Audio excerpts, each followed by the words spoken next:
Hello students, welcome to easy math for NDA. I am Ujjwal Kaushik, your friend. जो भी students NDA की preparation कर रहे हैं उनके लिए हमारा चैनल बहुत ज़्यादा यूजफुल है, क्योंकि यहाँ हम क्वेश्चन और कॉन्सेप्ट साथ में समझते हैं। चलिए तो समझना शुरू करते हैं। लास्ट हमने लेक्चर लिया था अपना लेक्चर 1 सेट का, हमने सेट कर लिया था। अब क्योंकि मैंने आप लोगों को बोला है कि मैं यहाँ पे आप लोगों को एज अ क्लासेस पढ़ाऊंगा, रेगुलर क्लासेस पढ़ाऊंगा, तो मेरा फर्ज बनता है कि नई क्लास शुरू करने से पहले छोटा सा रिवीजन करा दूं आप लोगों के लिए, क्योंकि मैं सिर्फ यहाँ पर वीडियो नहीं बनाकर डाल रहा हूँ, प्रॉपर क्लास का एक एनवायरनमेंट बनाने की कोशिश कर रहा हूँ। तो मैं एक और चीज बता दूं कि ये वीडियो किसके लिए है। जिस भी स्टूडेंट्स को सेट बिल्कुल नहीं आता, थोड़ा बहुत आता है, विश्वास मानिए ये वीडियो आपके लिए है। या हम कॉन्सेप्ट तो समझेंगे, साथ में जो भी आपके पीवाईक्यूज आए हैं उनको भी पैरेलली करते चलेंगे। चलो बहुत बढ़िया। तो सबसे पहले एक छोटा सा रिवीजन कर लेते हैं कि हमने अपनी लास्ट क्लास में क्या पढ़ा था।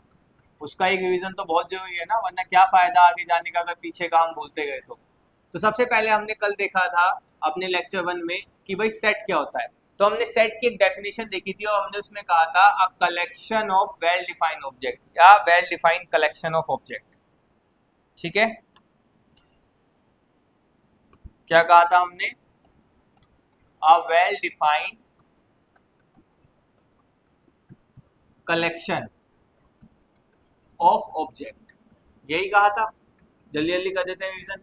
अब देखो यहाँ पर ये जो वेल डिफाइंड वर्ड था इसकी बहुत कीमत थी, क्योंकि मैंने कहा था कि अगर डेफिनेशन से वेल डिफाइंड वर्ड ले लेंगे तो डेफिनेशन अधूरी हो जाएगी। और वेल डिफाइंड का मतलब क्या था? इजी लैंग्वेज में हमने समझा था कि मुझसे, आपसे, किसी थर्ड पर्सन से कोई क्वेश्चन पूछा जाए और उसका आंसर सेम आए तो वो वेल डिफाइंड है।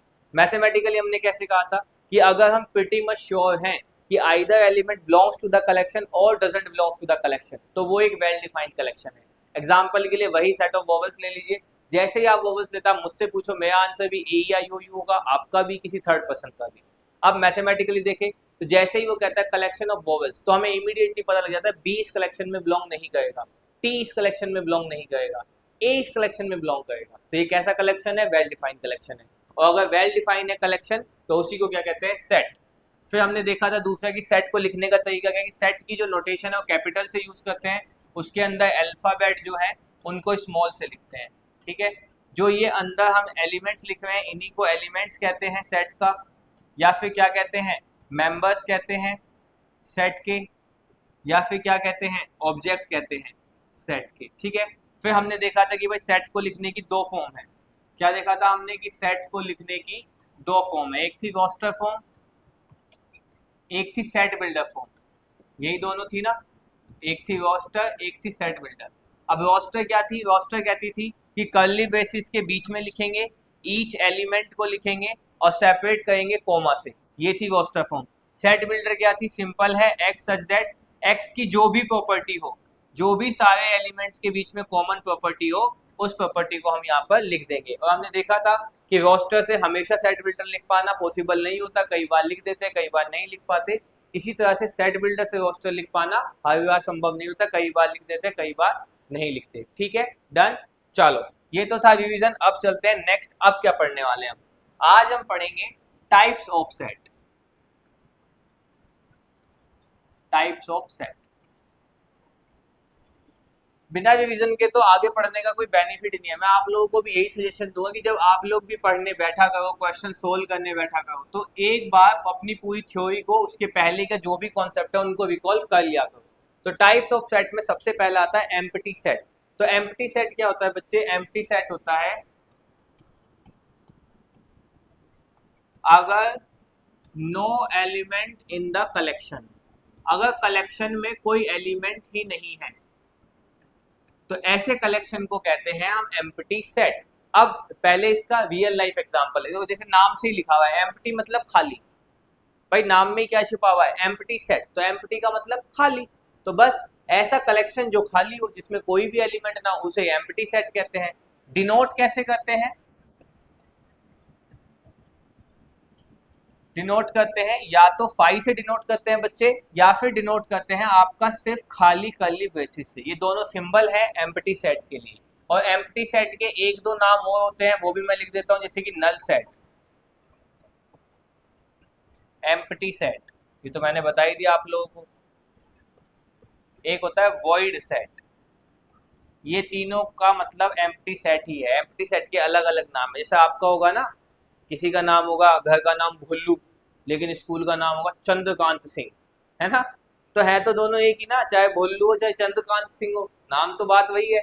तो बस वही है, एम्प्टी सेट के और भी नाम है, नल सेट कह दो या फिर वॉइड सेट कह दो। क्या होता है एम्प्टी सेट? जिस सेट के अंदर, जिस कलेक्शन के अंदर कोई भी एलिमेंट ना हो। डिनोट कैसे करते हैं? फाइव से, इसको फाइव बोलते हैं, या फिर सिर्फ खाली कर्ली ब्रेसेस लगा दो। अब समझते हैं एग्जाम्पल एम्प्टी सेट के। तो एक रियल लाइफ एग्जाम्पल बताता हूँ पहले मैं आपको। रियल लाइफ एग्जाम्पल में मान लो, जैसे कि मैं आपको बोलूँ कि कोई एक बच्चा है जो इस बार क्लास 10th का भी बोर्ड देगा और क्लास 12th का भी बोर्ड देगा। ऐसा पॉसिबल है कि name of the student that will appear in the board examination of 2027 and 27 class 10th and 2027 class 12, 2027 के क्लास 10 तो क्लास 12 दोनों का बोर्ड दे, ऐसा पॉसिबल है किसी बच्चे के लिए? नहीं। तो ये कैसा कलेक्शन हुआ? एम्प्टी सेट हुआ। जैसे मैं आप लोगों से पूछूं, सेम टाइम पर क्लास चल रही है, मान लेते हैं स्कूल स्कूल है, स्कूल में दो रूम है, एक जगह पर फिजिक्स की क्लास चल रही है आपकी और दूसरी जगह पर मैथ्स की क्लास चल रही है, ठीक है? सेम टाइम पर मान लेते हैं 8 से 10 है क्लास का टाइम भी, ठीक है? अभी तो रात के 1:30 बज रहे हैं, रात को तो सिर्फ मेरी क्लास चलती है, आप लोग दिन में देखते हो। हाँ, मेरे को तो रात हो जाती है आप लोगों की क्लास रिकॉर्ड करते करते। चलो, तो मान लेते हैं एक तरफ फिजिक्स चल रही है, एक तरफ मैथ्स चल रही है, सेम टाइम पे 8 से 10 में।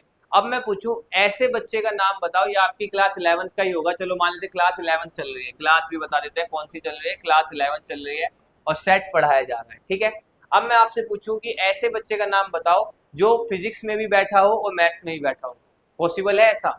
अगर दो अलग अलग कमरों में दो अलग अलग सेम टाइम पे क्लास चल रही है, तो एक बच्चा एक ही जगह तो प्रेजेंट हो सकता है, दोनों जगह तो प्रेजेंट नहीं हो सकता। तो बस ये कैसा कलेक्शन हुआ? एम्प्टी सेट हुआ। ठीक है, मैं आपसे पूछूं ऐसे इंसान का नाम बताओ जिसके 10 हाथ हो, 20 सर हो और 40 टांगे हो, 36 कान हो, 32 आंख हो। तो ऐसा कोई कलेक्शन में आएगा? नहीं आएगा। तो ये सब कैसा कलेक्शन हुआ? एम्प्टी कलेक्शन हुआ।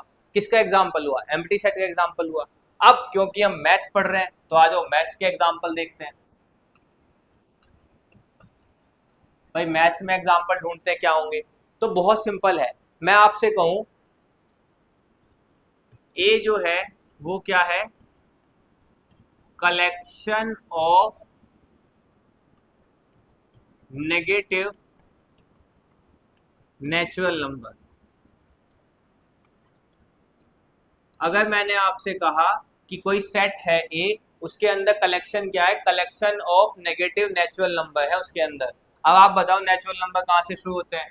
1 2 3 4 5 ऐसे शुरू होते हैं, नेगेटिव से तो शुरू नहीं होते। तो इस कलेक्शन में कौन आएगा? कोई भी नहीं आएगा। तो बेसिकली किसका एग्जाम्पल है? एम्प्टी सेट का। तो या तो लिख दो ए इजकल टू 5 या लिख दो ए इजकल टू ये खाली कर्ली ब्रेसेस। चलो एक और एग्जांपल देखते हैं, एक तो देख लिया हमने, एक और एग्जांपल देखते हैं। एक सेट लिया बी, और बी क्या है? X such that X belongs to prime number. X क्या है? प्राइम नंबर है। एंड एक्स जो है वो लेस देन 1 है। अब बताओ प्राइम नंबर क्या होते हैं? 2 3 5 7, है ना? ये सब हमारे क्या होते हैं? प्राइम नंबर होते हैं। तो हमने कहा एक कलेक्शन है एक्स। अब एक्स पे क्या कंडीशन है? एक्स प्राइम नंबर है और एक्स 1 से छोटा है। भाई अगर एक्स प्राइम नंबर है और एक्स 1 से छोटा है तो ऐसा तो कोई प्राइम नंबर आपको मिलेगा ही नहीं ना। तो बेसिकली बी कैसा सेट हो गया आपका? बी आपका एम्प्टी सेट हो गया। ठीक है, क्लियर? चलो अब नेक्स्ट पे चलते हैं। एम्प्टी सेट के बाद दूसरा पढ़ते हैं हम, सिंगलटन सेट। हाँ, सिंगलटन सेट। नाम में सिंगल आते के साथ ही सबके मन में आ गया होगा ना कि वो सिंगल है, मैं मिंगल हूँ, है ना? बहुत चलता है आप लोगों में, तो ट्रेंड ही बन गया अब तो कुछ चीजों का। हाँ, बेकार चीजों के ट्रेंड जल्दी बन जाते हैं। चलो, ये तो मैंने काफी डीप बात कह दी थी। सिंगलटन सेट, सिंगलटन सेट जैसे कि नाम में ही, अब देखो जैसे हम लोग फॉर्म भरते हैं तो फॉर्म में हमारा स्टेटस आता है ना कई बार, कि अपना स्टेटस बताओ, तो उसमें होता है मैरिड अनमैरिड, है ना? हम रियल लाइफ में तो फॉर्म में ऐसा था, रियल लाइफ में तो ऐसे ही पूछ लेते हैं अपने यार दोस्त से कि भाई तू सिंगल है क्या? तो वो कहता है हाँ मैं सिंगल हूँ। सिंगल हूँ मतलब अकेला हूँ। तो बस सिंगलटन सेट क्या होगा? A set holding only one element. आपने किसी सेट से पूछा भाई सेट सिंगल है क्या, सेट ने कहा हाँ यार सिंगल हूँ, मतलब अकेला हूँ, अकेला हूँ यानी कि सिर्फ एक ही एलिमेंट आए। तो a set holding only one element, उसके अंदर सिर्फ और सिर्फ एक एलिमेंट हो तो वो कैसा होगा, सिंगलटन सेट होगा। एग्जाम्पल बता दो।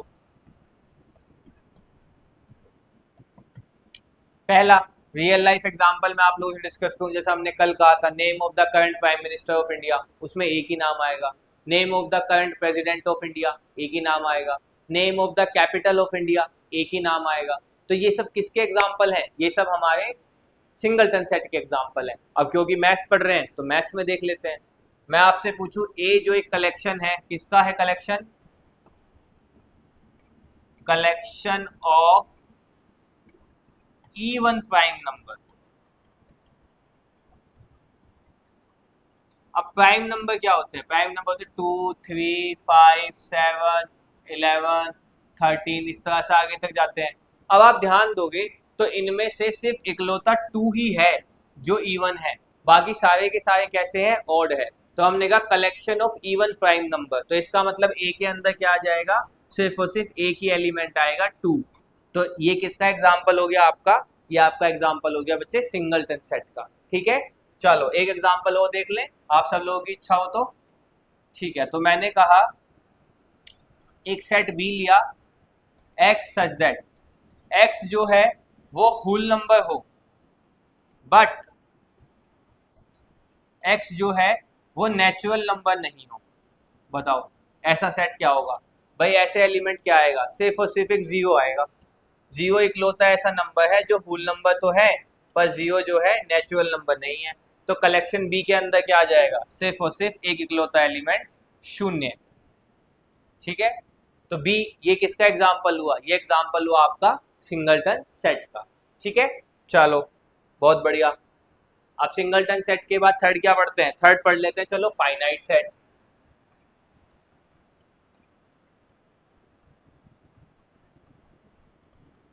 फाइनाइट सेट जैसा कि नेम ही सजेस्ट कर रहा है, फाइनाइट यानी कि अगर किसी सेट के अंदर set containing finite number of elements, finite number कह लो या काउंटेबल नंबर ऑफ एलिमेंट्स,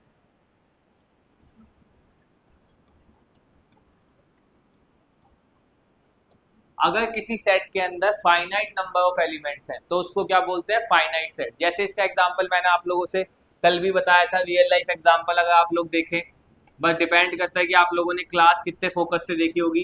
कल भी हमने एग्जांपल देखा, जैसे मैंने सोचा नेम ऑफ द डेज, तो उसके अंदर क्या आएगा, संडे मंडे ट्यूसडे, मैंने थर्सडे फ्राइडे सैटरडे, संडे तो आ गया, ये 7 आएंगे। ठीक है, तो ये किसका एग्जाम्पल हुआ, इसके अंदर कितने हैं, 7 हैं, हम उन्हें काउंट कर सकते हैं, फाइनाइट नंबर है, तो एग्जाम्पल हुआ फाइनाइट सेट का। अभी हमने कहा था name of the current prime minister, उसके अंदर एक ही एलिमेंट है, उसको भी काउंट कर सकते हैं, यानी कि वो भी क्या हुआ, फाइनाइट सेट हुआ। इसका मतलब सारे सिंगलटन सेट कैसे होते हैं, फाइनाइट सेट होते हैं। अब आप पूछोगे भैया एम्प्टी सेट का बता दो, एम्प्टी सेट के अंदर कितने एलिमेंट है, कोई एलिमेंट ही नहीं है, कोई एलिमेंट ही नहीं है, तो उसके एलिमेंट कितने हैं, जीरो, उसको भी क्या मानते हैं, फाइनाइट सेट ही लेके चलते हैं। और मैं आप लोगों से पूछूं name of the month of the year, उसमें कितने आ जाएंगे, 12, काउंट कर सकते हो, तो ये भी किसका एग्जाम्पल है, फाइनाइट सेट का एग्जाम्पल है।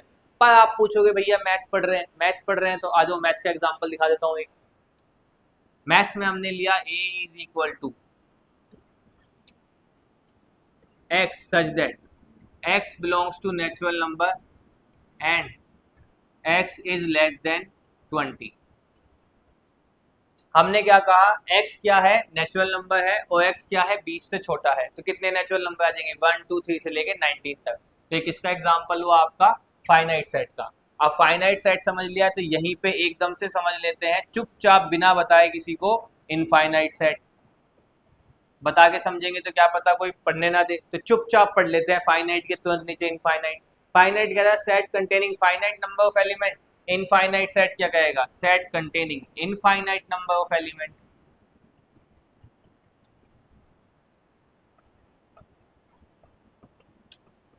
क्या आएगा, set containing infinite number of element, है ना। तो फाइनाइट नंबर ऑफ एलिमेंट है तो फाइनाइट सेट है, इनफाइनाइट नंबर ऑफ एलिमेंट है तो इनफाइनाइट सेट है। आप इतने इनफाइनाइट सेट का एग्जांपल सोचो, इतने में पानी पी लेता हूं।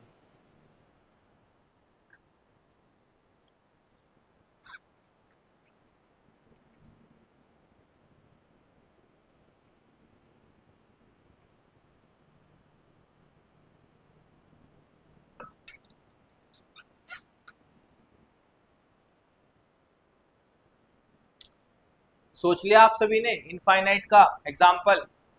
मुझे विश्वास है आप लोगों पे कि आप लोगों ने सोच ही लिया होगा। जैसे कि सेट ऑफ नेचुरल नंबर, जैसे कि सेट ऑफ होल नंबर, जैसे कि सेट ऑफ रियल नंबर, जैसे कि सेट ऑफ रैशनल नंबर। ये सभी किसके एग्जाम्पल हैं? सभी के सभी इनफाइनाइट सेट के एग्जाम्पल हैं। किसके एग्जाम्पल है? इनफाइनाइट सेट के एग्जाम्पल हैं। चलो, फाइनाइट इनफाइनाइट हो गया। अब नेक्स्ट समझते हैं। नेक्स्ट आता है हमारे पास कार्डिनल नंबर। क्या आता है? Cardinal number of a set, या इसी को बोलते हैं कार्डिनैलिटी ऑफ सेट। लिखने का तरीका क्या होता है? डिनोट करते हैं ऐसे एन ऑफ ए, या फिर इस तरह से, या फिर सी ऑफ ए। ठीक है, इसको हम सबसे कम यूज करते हैं, क्रॉस तो नहीं लगाते, क्रॉस का मतलब तो कैंसिल हो जाएगा। सी ऑफ ए को सबसे कम यूज करते हैं। सबसे ज्यादा जो नोटेशन यूज होती मिलेगी वो आपको ये दोनों होती मिलेगी। अब कार्डिनल नंबर का होता क्या है? मतलब ऑफ अ सेट का कार्डिनल नंबर का होता है number of element in a set, कि भाई उस सेट में कितने एलिमेंट हैं, उसी को बोलते हैं कि ये इस सेट की कार्डिनैलिटी है। ठीक है, बहुत बेसिक टर्म्स है। देखो, ये सब जो हम अभी पढ़ रहे हैं ना, सब बिल्कुल बेसिक टर्म्स हैं। मैं तो ऑल दो इसको काफी डीप से, थोड़ा डिटेल से पढ़ाने की कोशिश कर रहा हूँ, स्लो स्लो 2-3 एग्जाम्पल से, वरना इसमें मोस्टली होता है कि एक लाइन लिखो, ये नेक्स्ट लिख लो। सब डेफिनेशन बेस्ड है अभी तक। ठीक है, बट मैं फिर भी कोशिश कर रहा हूँ कि थोड़े थोड़े एग्जाम्पल के थ्रू आपको समझाता चलूँ। ठीक है, चलो, number of element in a set, उसी को बोलते हैं cardinal number of a set. जैसे हमने एक सेट ए लिया, वो लिया हमने सेट ऑफ वोवेल्स का, ए ई आई ओ यू। अब मैं आपसे पूछूं कि भाई इसकी कार्डिनैलिटी बताओ, तो लिखने का तरीका होगा ऐसे N of A is equal to, अब इसके अंदर एलिमेंट काउंट कर लो। देखो, number of element in a set count करो, 1 2 3 4 5, तो ए की कार्डिनैलिटी कितनी हो गई? 5। जैसे एक और एग्जांपल ले लेते हैं। हमने एक सेट लिया बी, और बी के अंदर क्या किया हमने? एलिमेंट ले लिए ए 1 3 सी, बस ये हमने कोई सेट लिया। हमसे पूछा गया कार्डिनैलिटी ऑफ बी बताओ, तो लिखने का तरीका या तो ऐसे लिखे हो या फिर ये लिख लो। दोनों का ही मतलब है कार्डिनैलिटी ऑफ अ सेट। कितने एलिमेंट है? काउंट कर लो, 4 एलिमेंट है, तो 4 आंसर आ जाएगा। तो यही होता है cardinal number of a set. ठीक है, चलो, अब मैं आप लोगों को बताता हूं कि इक्वल सेट क्या होते हैं। दो चीजें होती हैं, इक्वल सेट, और इसी के साथ साथ पढ़ते चलेंगे इक्विवेलेंट सेट, क्योंकि काफी कंफ्यूजन होती है बच्चों को इक्वल सेट और इक्विवेलेंट सेट के बीच। तो इक्वल सेट हमने देख लिया है, मतलब देख रहे हैं, सॉरी, फिर उसके बाद इक्विवेलेंट सेट देखेंगे। ठीक है, रात होते होते मेरा भी जो है दिमाग सोना शुरू हो गया है। मैं आपके सामने फिजिकली जाग रहा हूँ, बट आप कह सकते हैं मेंटली मैं जो है थोड़ा थोड़ा सो रहा हूँ, है ना। तो इक्वल सेट देखते हैं कि इक्वल सेट क्या होता है। इक्वल सेट होता है let A and B be two set. हमने कोई दो सेट ले लिए, तो जो ए और बी है ना, A and B set to be equal set if both A and B has same element, या फिर हम स्लैश करके लिख दें इक्वल एलिमेंट। ठीक है, तो इक्वल सेट किसको कहते हैं? ए और बी मान लेते हैं दो सेट है, A and B set to be equal set if both A and B have the same element. A और बी के पास क्या हो? सेम ही एलिमेंट हो, तो उसको बोलते हैं इक्वल सेट। भाई आपस में सेम होंगे तो दोनों इक्वल हो जाएंगे, तो इक्वल सेट हो जाएगा।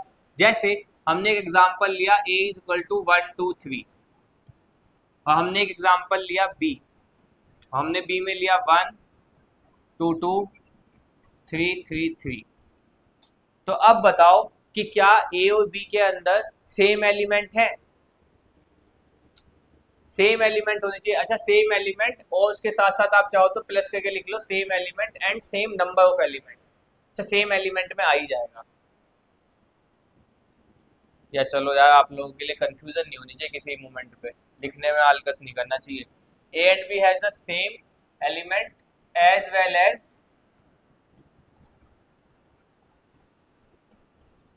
Same number of element.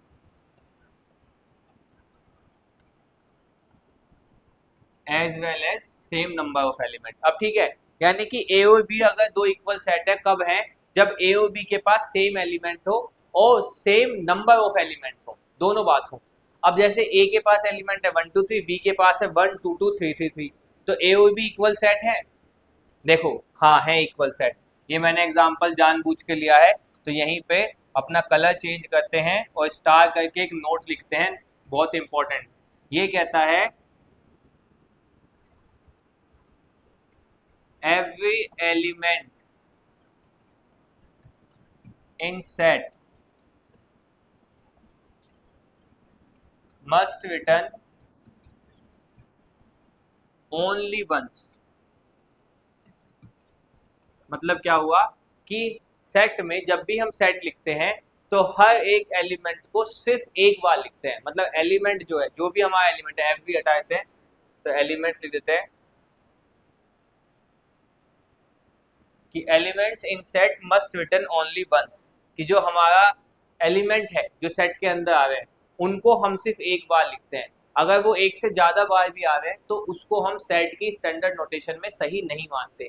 जैसे जो ये सेट बी है, इसमें ये 2 2 बार आ रहा है, लेकिन नहीं, सेट कहता है चाहे ये 2 नहीं 200 बार भी आए, 2 2 2 ऐसे के 200 बार आए, पर आप लिखोगे एक ही बार।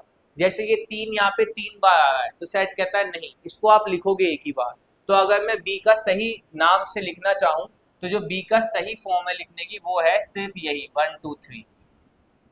ठीक है, क्यों? क्योंकि सेट में हर एक एलिमेंट को सिर्फ एक ही बार लिखना होता है, चाहे वो कितनी भी बार रिपीट हो रहा हो, लेकिन लिखेंगे एक ही बार। तो यहाँ पे आ जाएगा 1 2 3। अब देखो ए और बी में क्या है? सेम एलिमेंट है, सेम नंबर ऑफ एलिमेंट है, तो ए और बी कैसे सेट हो गए? इक्वल सेट हो गए। लिखते कैसे हैं? ए इज इक्वल टू बी। ठीक है, ये नोट याद कर लेना कि हर सेट में हर एक एलिमेंट को सिर्फ एक बार लिखा जाता है। चलो, अब मैं आपके सामने एक और एग्जांपल देता हूं। मैंने मान लेते हैं एक सेट सी लिया, उसके अंदर लिख दिया मैंने 3 1 2। तो क्या ए और सी इक्वल सेट है? जी हाँ, ए और सी भी इक्वल सेट है। एक और इम्पोर्टेंट नोट होता है कि एलिमेंट को एक बार लिखना होता है, and order of element does not matter.